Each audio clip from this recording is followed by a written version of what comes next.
Good evening students. मेरी voice clear आ रही है? स्क्रीन विजुअल है?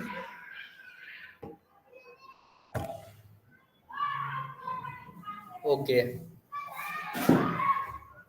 How are you all? Fine. Okay okay, very good. तो ऑलमोस्ट 12 डेज के बाद हम लोग की क्लास हो रही है। आई थिंक आप लोग का जो फेस्टिवल्स हैं एंजॉय किए होंगे। अब हम लोग जो हमारा लास्ट। ओके ओके, मेरी वॉइस लो आ रही है। Okay, wait wait 2 minutes. Hello, अब क्लियर आ रही है? मेरी वॉइस क्लियर आ रही है?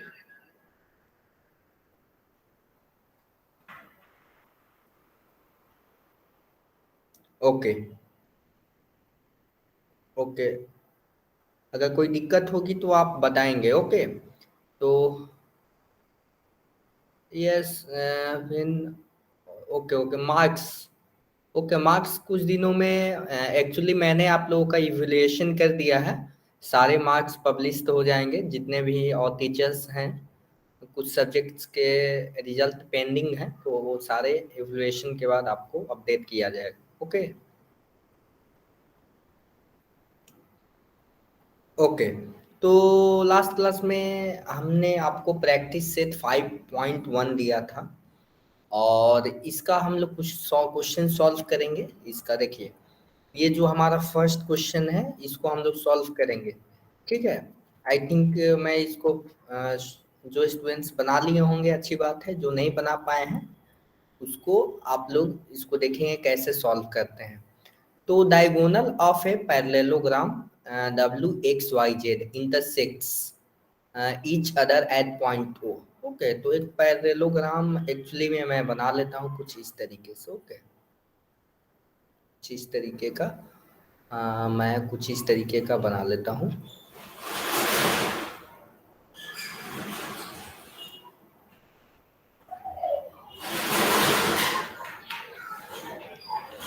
दिस इज फॉर एग्जाम्पल, और जिसमें एक्स वाई जेड क्या है, suppose this is X Y Z and this is W. Okay, this is your rough diagram.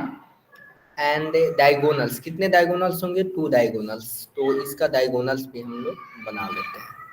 This is your first diagonal and this is your second diagonal. Okay, इसके बाद diagonals जो हो रहे हैं कहाँ पे इंटरसेक्ट कर रहे हैं? ओ पॉइंट पे। तो this is your O point. जैसे जैसे क्वेश्चन बोल रहा है वैसे वैसे हम लोग इसको सॉल्व करते जाएंगे। देखिए, एक्स वाई जेड है। X Y Z angle is 135 degree. 135 degree. This is your angle. Then what is the measure of angle X W Z? Means X W Z this angle. Okay, इस angle के बारे में बताना है। And this angle के बारे में, this is your angle, this angle find out करना है। And Y Z W it means इतना। तो बताएंगे इसको कैसे सॉल्व करेंगे? कोई स्टूडेंट्स बताएंगे कैसे इसको सॉल्व करेंगे? कुछ आइडिया बताइए।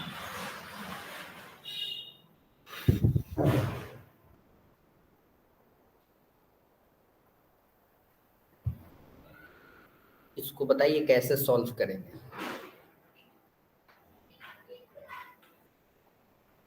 मैं आपको टाइम दे रहा हूँ, या कुछ हिंट बताइए, मैं तो बताऊंगा ही।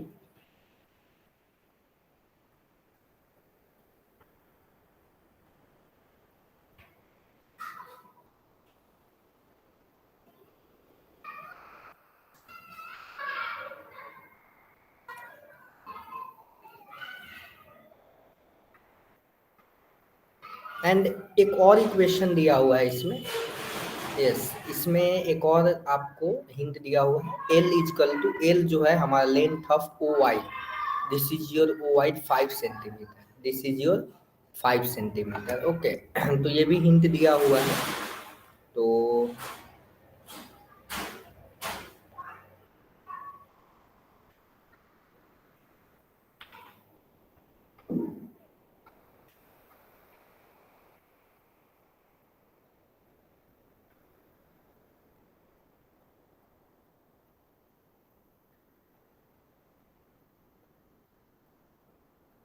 ओके, देखिए इसको कैसे सॉल्व करें। वेरी गुड, जितने भी आपने, यस। तो सबसे पहले मैं क्या करूंगा, इस एंगल निकालना है जो हमारा है एक्स डब्ल्यू जेड एंगल। तो आप देख पा रहे हैं पैरेललोग्राम में अपोजिट एंगल्स क्या होते हैं, अपोजिट एंगल्स हमारे कॉन्ग्रुएंट होते हैं। तो ये एंगल क्या हो जाएगा, 135 डिग्री हो जाएगा। ठीक है, इसमें किसी को कोई तकलीफ नहीं होनी चाहिए। मैंने क्या बोला कि this angle, this is your angle and this angle, both angle becomes congruent, congruent and becomes equal. Okay, तो यहाँ तक तो क्लियर हो गया। इसके बाद अब बात आती है हमारी किस पे, डब्ल्यू एक्स डब्ल्यू जेड हमने फाइंड आउट कर लिया। अब वाई जेड डब्ल्यू कैसे फाइंड आउट करें। ओके, तो आप देख पा रहे हैं जो डब्ल्यू एक्स है, डब्ल्यू एक्स जो लाइन सेगमेंट है हमारा, this line segment means this line segment, this one W X, this W X and W X and Z Y parallel है, parallels, and Y Z W, Y Z W जो this angle है, this angle and x W Z, x W Z means आप इस तरीके से समझ सकते हैं कि इन दोनों का समेशन, इन दोनों का समेशन, कौन से दोनों का summation, this angle and this angle का समेशन 180 डिग्री होनी चाहिए। आपको ये मालूम है ना, दिस एंगल बिकम्स 180, इन दोनों का समेशन क्या होना चाहिए, 180 होना चाहिए। तो मैं क्या कर रहा हूँ कि angle X W Z plus angle Y Z W equal to 180 degree, 180 degree. And इसमें आप देख पा रहे हैं कि एक्स डब्ल्यू जेड जो है 135 डिग्री है, अभी थोड़ी देर पहले हमने निकाला था। And Y Z W equal to 180 degree. तो दिस आपको क्या हो जाएगा, एंगल वाई जेड डब्ल्यू हो जाएगा 180 degree minus 135 degree becomes 45 degree. ठीक है, तो एंगल वाई जेड डब्ल्यू कितना हो जाएगा, 45 डिग्री हो जाएगा। तो हमने इसका भी निकाल लिया, this is 135, this is 45। Then what is the length of W Y, मतलब कि जो लेंथ है हमारा डब्ल्यू वाई का जो लेंथ, उसका लेंथ कितना होगा ये हमको निकालना है। तो देखिए जो हमारा इस पैरेललोग्राम में डायगोनल्स जो हैं, नहीं एक दूसरे के मिड पॉइंट पे इंटरसेक्ट होते हैं। ठीक है, मिड पॉइंट पे इंटरसेक्ट होते हैं, आप इसको ध्यान रख सकते हैं और आपको दिख भी रहा होगा।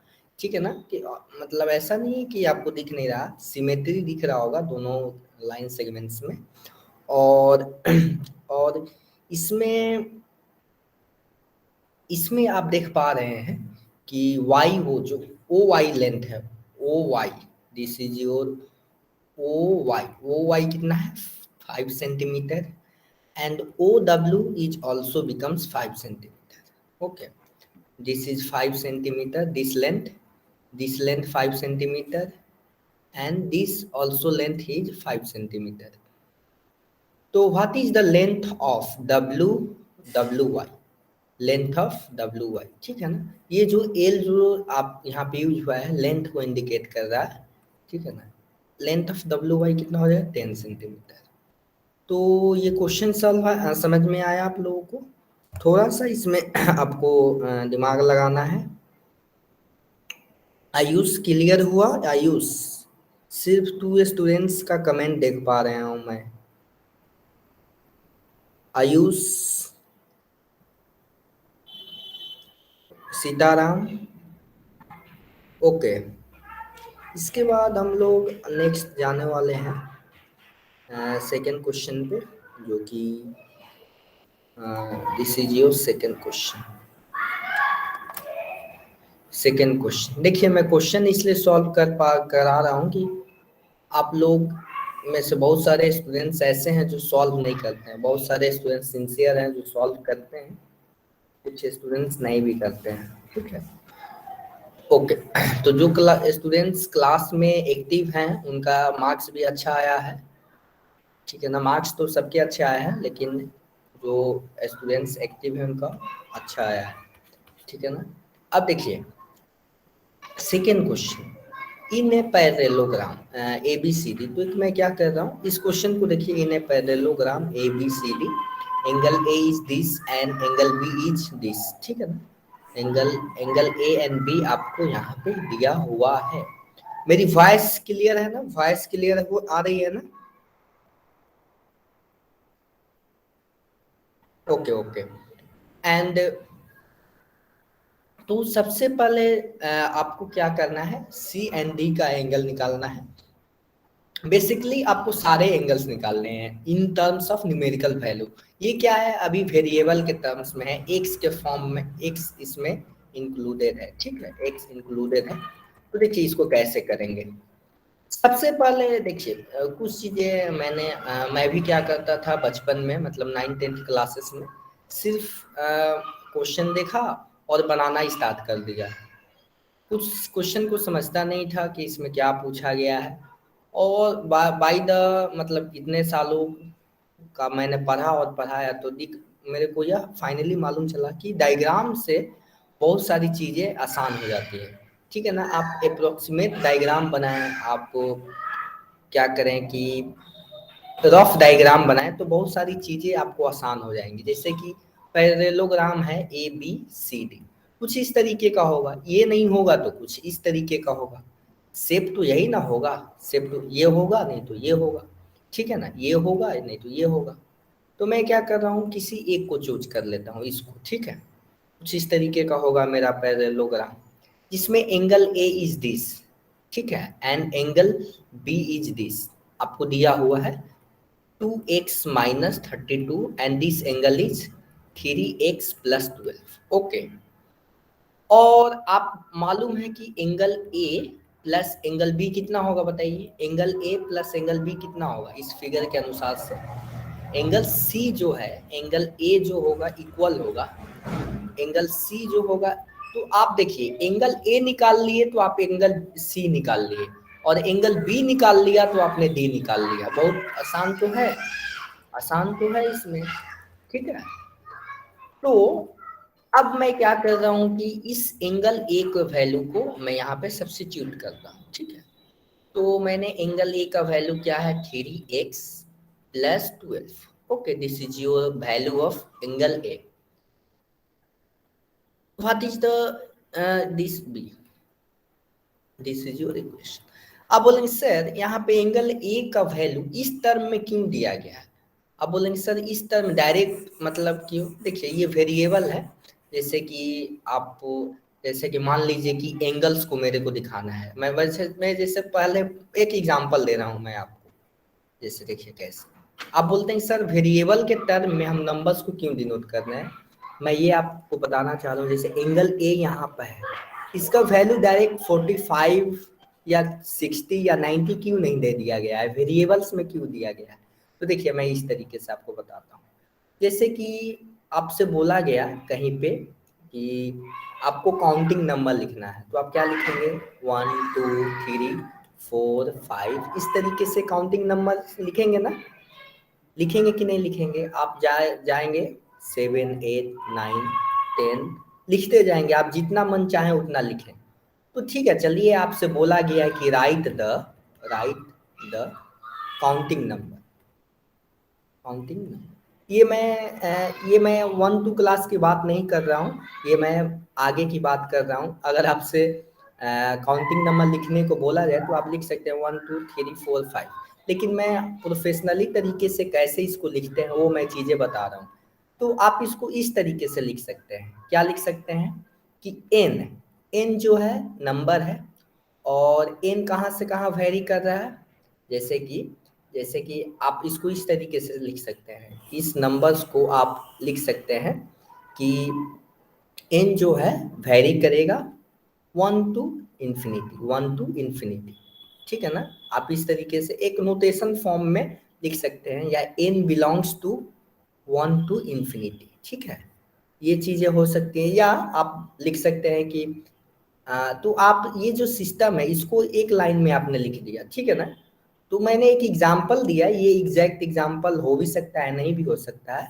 तो उसी तरीके से एंगल्स की बात की जा रही है कि इस एंगल्स में किसी बहुत सारे ग्रुप को डिनोट करने के लिए किसी इक्वेशन से डिनोट कर देते हैं, ठीक है। जैसे कि फॉर एग्जाम्पल्स कि जैसे कि आपने y बराबर 3x होता है ना, y बराबर 3x है आपके पास, तो इसको आप ग्राफ पे भी डिनोट कर सकते हैं, ठीक है ना। इस लाइन को आप ग्राफ पर भी डिनोट कर सकते हैं। मैं ये चीजें बता रहा हूँ आपके बाउंस तो नहीं ना कर रहा है। तो ये मैं एक्चुअली जनरलाइज फॉर्म बता रहा हूँ कि बहुत सारे चीजों को जनरलाइज करने के लिए इस इक्वेशंस को लिखते हैं और इस तरीके के बहुत सारे इक्वेशंस को लिखते हैं, ठीक है। क्लियर है? चलिए, अब जैसे कि okay, please wait 1 minute, wait कीजिएगा, आप लोग वेट कीजिएगा प्लीज।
ओके, तो मैंने कुछ आपको दिखाने के लिए मैंने इतना देर वेट करा है। देखिए, अभी आपको मालूम है ना कोविड-19 का सिचुएशन चल रहा है।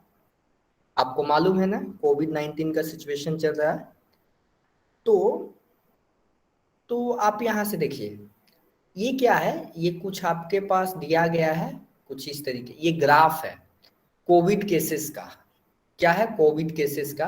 आप देखिए, मैं कुछ प्रैक्टिकली आपको बताने की कोशिश कर रहा हूँ। ये ग्राफ देख रहे हैं ना, जो सबसे पहले 2020 में, जो 20 के शुरुआत में कुछ इस तरीके से कोविड केसेस इंक्रीज हुए थे, ठीक है, इंक्रीज हुए थे, इंक्रीज हुए थे।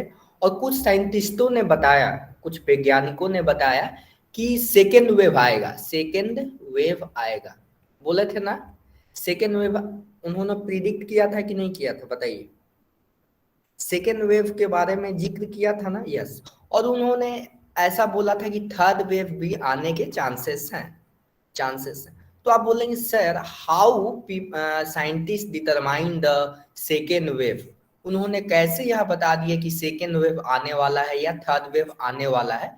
उन्होंने एक्सपेक्टेशन किया था, लेकिन एक्सपेक्टेशन तो एक मतलब प्रोबेबिलिटी है ना, कि वास्तविकता तो नहीं है, वो गलत भी हो सकता है, लेकिन एक करीब तक पहुंचा जा सकता है रिजल्ट से। तो उन्होंने देखा, एनालाइज किया, क्या एनालाइज किया कि देखिए ये इक्वेशन की, ये जो है, जो ग्राफ आप देख पा रहे हैं, मतलब कि 2020 का जो जनवरी फरवरी मार्च नवंबर तक कुछ यहाँ पे ये इक्वेशन फॉलो कर रहा होगा। एग्जैक्ट तो हमारा इक्वेशन नहीं है, फिर भी ये कुछ पाराबोला टाइप का इक्वेशन फॉलो कर रहा है, पाराबोला, ये आप पढ़ेंगे मतलब कि। तो इस तरीके से ये कुछ इस तरीके से आप देख पा रहे हैं कि इक्वेशन फॉलो कर रहा है। तो इसको जनरलाइज कर दिया होगा उन्होंने, और मैथमेटिकल टूल्स होते हैं जिनके माध्यम से इसको जनरलाइज किया जाता है। तो उन्होंने बताया कि हाँ सेकेंड वेव आएगा, थर्ड वेव भी आने का चांसेस है, लेकिन क्या हुआ है, वैक्सीनेशन के कारण हो सकता है कि वो नहीं आ रहा हो, या मे भी हो सकता है कि आगे आ जाए। तो इस तरीके का मैथमेटिक्स का यूज है, आप समझ पा रहे हैं ना, प्रैक्टिकल वे एग्जाम्पल मैंने दिया, इस तरीके से आप इसको देख सकते हैं कि इसको जनरलाइज किया जाता है। क्लियर है? तो जनरलाइज का कंसेप्ट समझ में आया ना, कि बहुत सारी चीजों को आसान बनाने के लिए, लोगों को समझने के लिए ग्राफ का यूज क्यों करते हैं, ताकि एक ही बार में हम समझ में आ गया। जैसे कि हमने यहाँ पे देखा अभी कि ग्राफ के माध्यम से हमने देखा कि 2 साल का हमने डाटा देख लिया कि कैसे इंक्रीज हुआ कैसे डिक्रीज हुआ। ओके, तो आप यहाँ पे देख पा रहे हैं कि कभी भी किसी भी डेट पे आप देख सकते हैं कि कितना कोविड केसेस आया, तो किसका मैथमेटिकल टूल की हेल्प से हो रहा है, मैथमेटिक्स की मदद से हो रहा है। ठीक है ना। ओके, तो यहाँ तक क्लियर होनी चाहिए आप लोगों को। इसके बाद इसको सॉल्व कीजिए। ठीक है, इसको सॉल्व करेंगे तो 3x plus 2x 5x and plus 12 minus 32 becomes minus 20 and becomes 180 degree and 5x equal to 200 and x becomes 40। ठीक है, तो हमने x का वैल्यू निकाल लिया। अब क्या बता सकते हैं एंगल ए का वैल्यू कितना होगा, एग्जैक्ट एक्चुअल में एंगल ए का वैल्यू कितना होगा?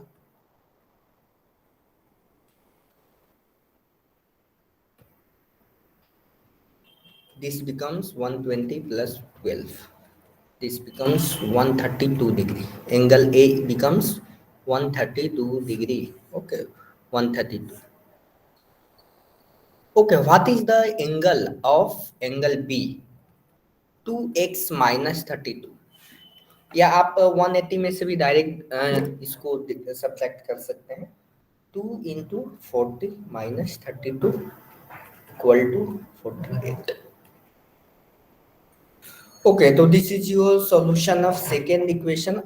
एक्चुअली अभी हमने हाफ ही सॉल्यूशन किया है, और एंगल ए जो है एंगल सी के बराबर है, और एंगल सी जो है 132 डिग्री के बराबर है। एंड एंगल बी जो है, सॉरी मिस्टेक किया हम। ओके, तो नहीं, मिस्टेक नहीं किया। एक्चुअली में ये जो फिगर है हमारा गलत है। ये जो हमने फिगर बनाया है, this first figure is wrong. क्यों? मतलब रॉन्ग तो ऐसे है ही, लेकिन एक्चुअली में ये हमारा फिगर होगा, लेकिन हम तो जानते नहीं ना थे कि एक्चुअली में कैसा होगा, तो हमने फिर भी बनाया। तो ये आपका गलत नहीं है, आपका एक्चुअली में कुछ इस तरीके का फिगर दिखेगा। समझ पा रहे हैं ना? क्योंकि 132 डिग्री एंगल क्या होगा, 90 डिग्री से ज्यादा होगा ना।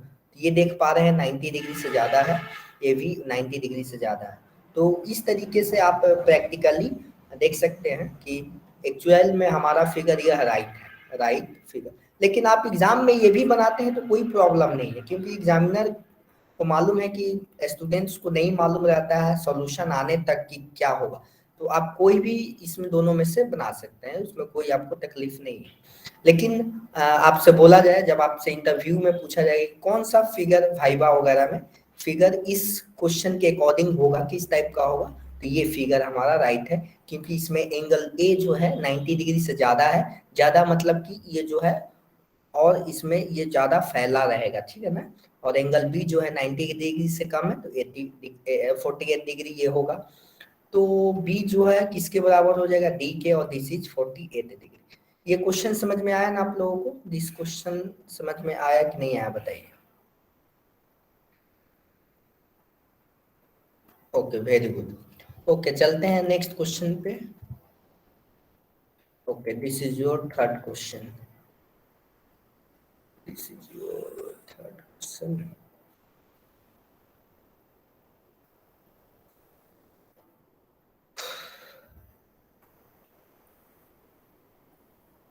ओके, इस क्वेश्चन को आप लोग सॉल्व कीजिए। Please solve. आयुष, जितने भी स्टूडेंट्स हैं, सीताराम, रामबरी, इसको सॉल्व कीजिए और आंसर बताइए। वो आंसर गलत हो या सही हो, प्लीज आप इसको सॉल्व कीजिए। ठीक है, सॉल्व प्लीज। ऐसे में थोड़ा सा मैं फिगर्स बना देता हूँ। पैरेललोग्राम तो बनाना ही है, उसमें कोई दो राय नहीं है। चलिए, यहाँ तक हो गया। This is your A B C D, A B C D, and perimeter of a parallelogram is this. Okay, very good. One of its side is greater than another side by, okay, suppose, ठीक है, find the length of all sides. This is very good question. ये मतलब आसान question है, बनाइए इसको।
Okay, कि कदम्बरी ने सॉल्व किया। आयुष, आयुष गोयल जी आप लोग सॉल्व कीजिए इसको।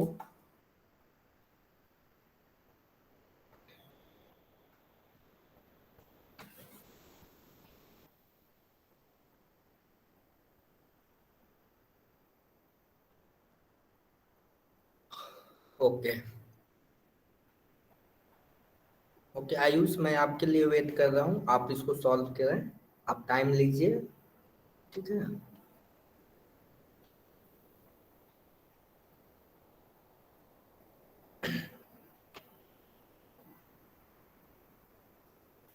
ओके तो देखिए इसको, क्वेश्चन को मैं सॉल्व करता हूँ। अब देखिए the perimeter of a parallelogram is 150 centimetre. Okay, one of the its side is larger than the another side is 25 degree. इसका मतलब ये हुआ कि छोटा वाला से जो बड़ा वाला है वो 25 ज्यादा है, तो इस फिगर के अनुसार ये छोटा दिख रहा है। और ये इसको मैं क्या करता हूँ, एल एल मैं लेंथ नाम दे देता हूँ। और एल जो होगा एडी के भी बराबर होगा, means A B, A D and B C becomes L. L क्या किया है हमने अपने तरफ से, मैंने मान लिया है कि इसका एल लेंथ होगा, एल लेंथ होगा। इसके बाद ए बी का जो लेंथ होगा, ए बी जो है, ए बी बराबर होगा डीसी के, ए बी बराबर होगा डीसी के, and this becomes L plus 25 degree. This becomes L plus 25 degree and this also becomes 25 degree. अब देखिए पेरीमीटर का मतलब ये नहीं होता है कि सिर्फ रेक्टेंगल का ही पेरीमीटर निकालना है। अगर आपके पास कुछ इस तरीके का भी फिगर दिया हुआ है, देखिए क्लोज फिगर है, सपोज कुछ इस तरीके का क्लोज फिगर है, तो आप इसका भी फिगर पेरीमीटर निकाल सकते हैं। इसका suppose 1 centimetre, 12 centimetre, 10 centimetre, 8 centimetre, 6, 4, 2, 9, 7, तो इन सारे लेंथ्स को आप ऐड कर देंगे क्लोज फिगर में, तो आपका पेरीमीटर आ जाएगा, ठीक है ना, समझ आया ना। तो आपके पास ये फिगर में क्या है, आपके पास फिगर में लेंथ्स हैं। तो ए बी का length, this is A B length, this is your BC length, this is your BC length, this is your CD length, this is your CD length, this is your AD length, this is your AD length, and this becomes 150 centimetre. अब देखिए ए B का length आपको मालूम है in terms of L, L के form में आपको मालूम है, तो ए बी का मैं लिख देता हूँ एल प्लस 25, मैं मेरे को मालूम है। बी सी का लेंथ एल है, सी डी का लेंथ एल प्लस 25 है, और ए डी का लेंथ क्या है, एल है, दिस बिकम्स 150 सेंटीमीटर। इसके बाद L L L L 4L, and देखिए ये जो है सेम कैटेगरी का है, this L becomes to same family member L L L L, तो ये क्या होगा, सेम फैमिली मेंबर्स में ही ऐड होगा। इसके बाद जो 25 25 50 हो जाएगा, ये अनदर आपका फैमिली मेंबर है, तो ये अलग ऐड होगा, ठीक है। And this becomes 4L equal to 150 minus 50।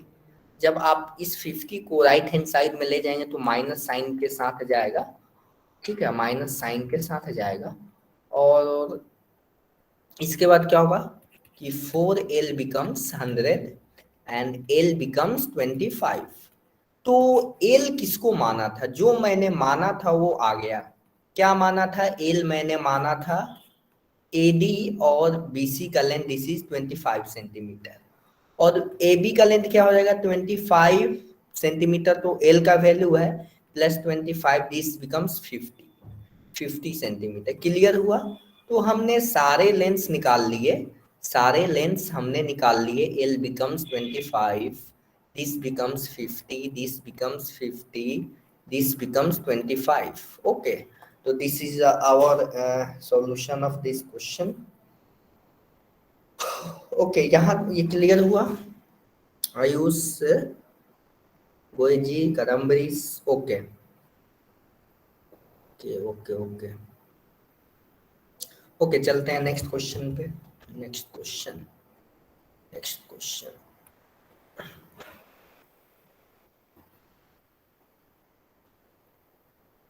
This is your fourth question.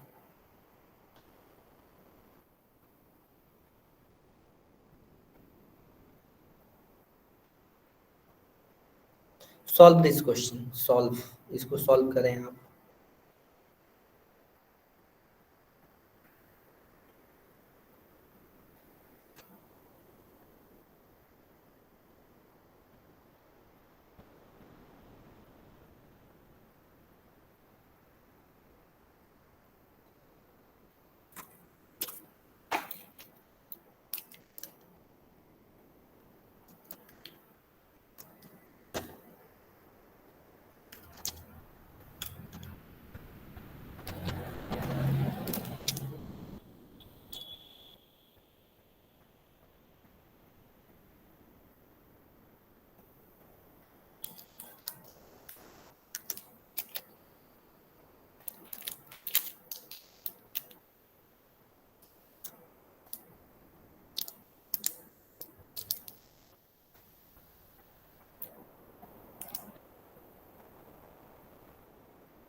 Okay, तो इस क्वेश्चन को हम लोग सॉल्व करते हैं।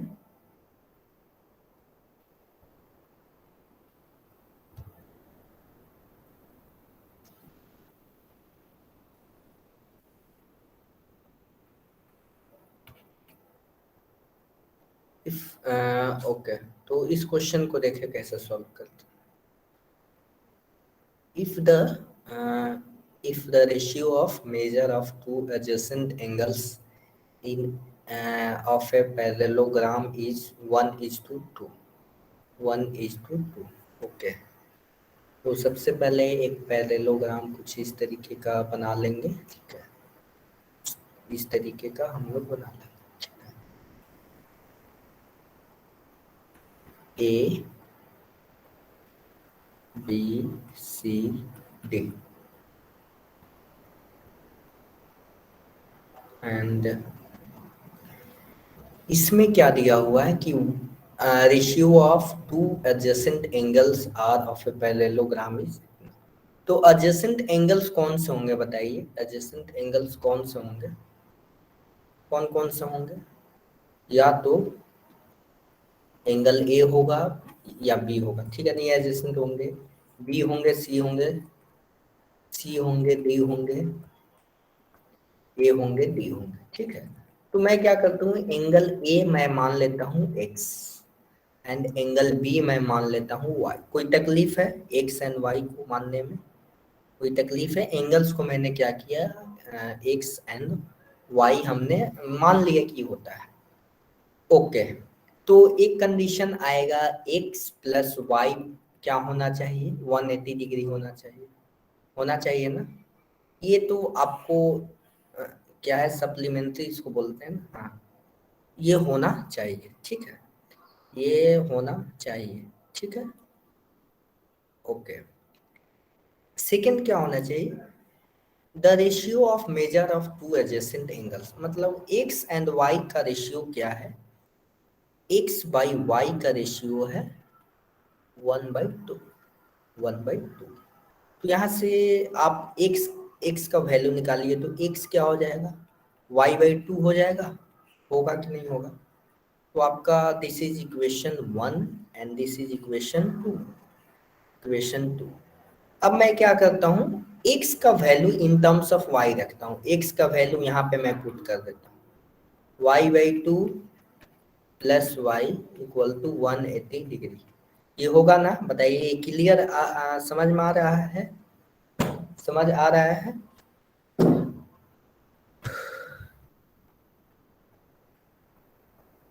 यस। तो क्या करेंगे, मैंने क्या किया, सबसे पहले x प्लस वाई 180 डिग्री लिखा है क्योंकि ये होता है, ये क्वेश्चन में दिया हुआ है। तो यहाँ से क्या हो जाएगा, दोनों का एलसीएम लेंगे, 2y plus 2y, this becomes 180, y plus 2y equal to 2 into 180।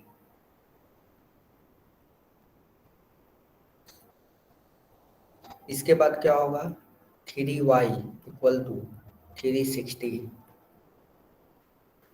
And y equal to 120, y equal to 120। तो मेरे पास y का वैल्यू आ गया 120 डिग्री, x का वैल्यू हो गया 120 degree by equal to 60 degree. आया कि नहीं आया? तो x का वैल्यू 60 आ गया, y का वैल्यू 120 आ गया। तो आप इसको वेरीफाई करें, आंसर आ गया तो ये नहीं समझे, x का वैल्यू 60, y का वैल्यू 120।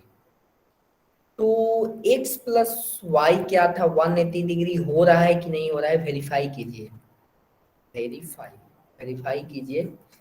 x का वैल्यू 60 है, y का वैल्यू 120 है, यस दिस बिकम्स 180, यानी ये सही है। दोनों का रेशियो इतना आ रहा है कि नहीं, तो x बाई वाई, x का वैल्यू 60 और y का वैल्यू 20, 120 दिस हाफ। यस, तो इसका मतलब ये हुआ कि हमारा आंसर सही है। ठीक है, हमारा आंसर सही है, ये यहाँ तक तो क्लियर हो गया। तो ये क्वेश्चन समझ में आया, x इक्वल टू 60 हो गया और y इक्वल टू 120, मतलब कि एक जो एंगल है हमारा 60 होगा and another is 120। Okay,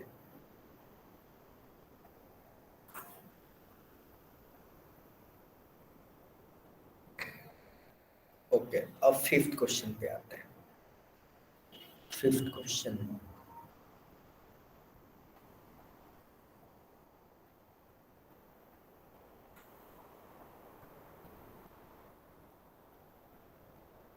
okay, तो क्या है, diagonal of a parallelogram intersect at point O. Okay, तो मैं क्या करता हूँ, पैरेललोग्राम बना लेता हूँ इस तरीके का।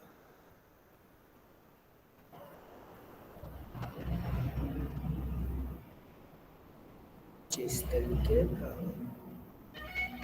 जिस तरीके का, और इसमें आपको डायगोनल्स भी बनाने होंगे क्योंकि डायगोनल्स का जिक्र हुआ है इस क्वेश्चन में, डायगोनल का जिक्र हुआ है, मतलब कि डायगोनल्स बनाना होगा। और ये डायगोनल्स हो गए हमारे, this is my diagonal.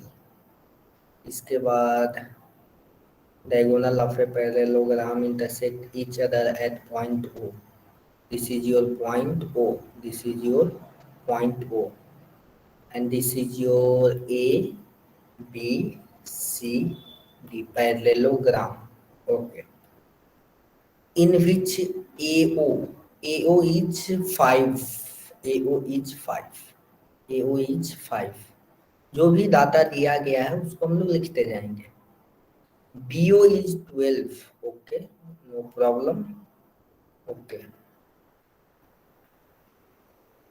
This means और AB है 13। तो आपको कुछ यहाँ पे एक ट्रायंगल दिख रहा है, राइट, मतलब कि कुछ आपको याद आ रहा है कि AO है, AO equal to 5, BO equal to 12 and AB equal to 13। तो आपने पाइथागोरियन ट्रिपलेट पढ़ा है, पाइथागोरियन ट्रिपलेट, जिसमें देखते थे हम लोग कि या आपने पाइथागोरस थ्योरम पढ़ा है ना, पाइथागोरस थ्योरम पढ़ा होगा आपने, उसमें देखा था कि अगर suppose this length is 5 and this length is देखिए यहाँ पे ये सपोज दिस इज ए है, दिस इज ओ है, दिस इज बी है। AO इज 5 एंड बी क्या होता था, राइट एंगल ट्रायंगल होगा ना।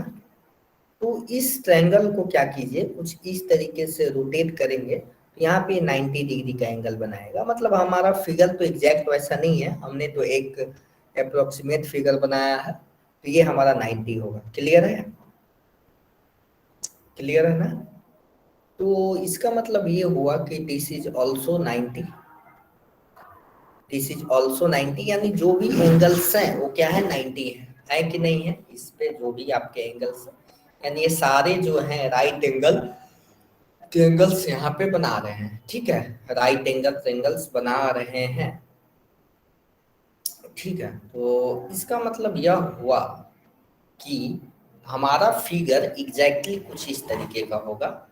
ये तो हमने रॉन्ग फिगर बनाया है, क्योंकि मेरे को तो मालूम नहीं ना था कि किस तरीके का हमारा कोई फिगर है, हमने तो एट रेंडम बना दिया था ऐसे ही।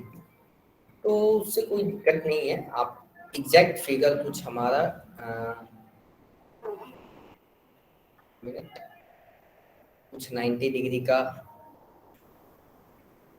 कुछ इस तरीके का 90 डिग्री यहाँ पे एंगल्स होंगे। सबसे पहले एंगल्स 90 होंगे। ठीक है, और रोम्बस में क्या होते हैं, साइड्स इक्वल होते हैं और डायगोनल्स अनइक्वल होते हैं। ठीक है, रोम्बस का क्या खासियत है, स्क्वायर और रोम्बस में डिफरेंस है। देखिए स्क्वायर में क्या होता है, ये आपके पास जो मैं बना रहा हूँ ये स्क्वायर है, ये आपके पास स्क्वायर। स्क्वायर्स में क्या होते हैं, डायगोनल्स सेम होते हैं, मतलब इक्वल लेंथ के होते हैं। लेकिन रोहम्बस में ऐसा नहीं है। रोहम्बस में जो है ये हमारा कुछ इस तरीके का, एक डायगोनल होगा तो दूसरा इस तरीके का होगा। ठीक है, और डायगोनल इस तरीके का होगा और साइड्स जो होंगे इक्वल होंगे। कुछ इस तरीके का रोहम्बस दिखेगा। ठीक है, अब देख पा रहे हैं ना, साइड्स दोनों में सेम है। This is side A, this is also a. और ये क्या है, 90 डिग्री पे कट कर रहा है यहाँ पे। ठीक है, 90 डिग्री पे कट कर रहा है। तो इस तरीके से आप देख पा रहे हैं कि आपको ये क्या है, डायगोनल्स आपके यहाँ पे जो भी हैं 90 डिग्री पे कट कर रहे हैं ना। और डायगोनल्स जो है अनइक्वल लेंथ के हैं। अनइक्वल लेंथ के हैं कि नहीं है बताइए। एक डायगोनल छोटा है तो एक डायगोनल बड़ा है। क्लियर है, एक डायगोनल छोटा है तो एक डायगोनल बड़ा है।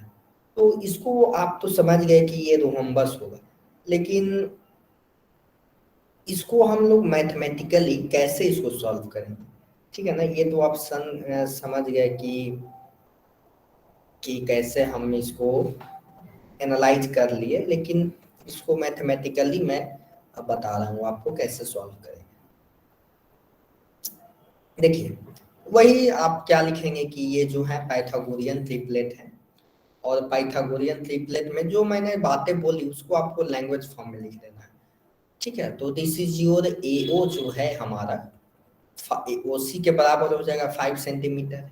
एओ जो होगा ओसी के बराबर हो जाएगा, और बी ओ बी जो है ओडी के बराबर हो जाएगा 12 सेंटीमीटर। ठीक है, 12 सेंटीमीटर। तो in parallelogram A B C D diagonal bisect at right angle triangle. तो डायगोनल्स जब देखिए, डायगोनल्स जो होंगे बाइसेक्ट करेंगे अगर राइट एंगल ट्रायंगल पे, तो इसका मतलब ये हुआ कि हमारा वो रोम्बस है। और रोम्बस में एक और कंडीशन है कि जो डायगोनल्स होना चाहिए अनइक्वल होना चाहिए। स्क्वायर में भी 90 डिग्री पे इंटरसेक्ट हो रहा है, तो इसको क्या रोम्बस बोलेंगे, नहीं, क्योंकि इसके डायगोनल्स इक्वल हैं। तो मैं जो पॉइंट्स बोल रहा हूँ उसको ध्यान से सुनिएगा। स्क्वायर में क्या होता है, जो डायगोनल्स हैं राइट एंगल पे इंटरसेक्ट करते हैं। अच्छी बात है, डायगोनल्स जो हैं राइट एंगल पे इंटरसेक्ट करते हैं।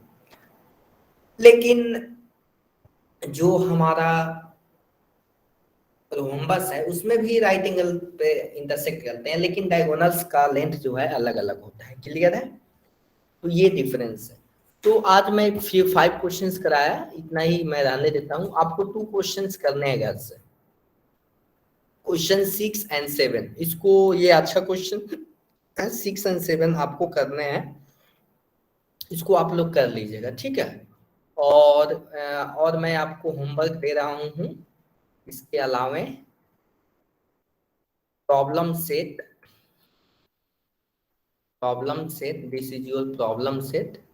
और प्रॉब्लम सेट का फर्स्ट क्वेश्चन मतलब कि this choose the correct alternative answers, इसके जो है 3 क्वेश्चंस आप बना लेंगे, 3 क्वेश्चंस, ठीक है। नहीं, ये जितने भी मैंने टिक कर रहा हूँ ये बना लेंगे, सब आसान से, ये भी आसान है, 4 भी बन जाएगा, ठीक है ना, ये भी बन जाएगा।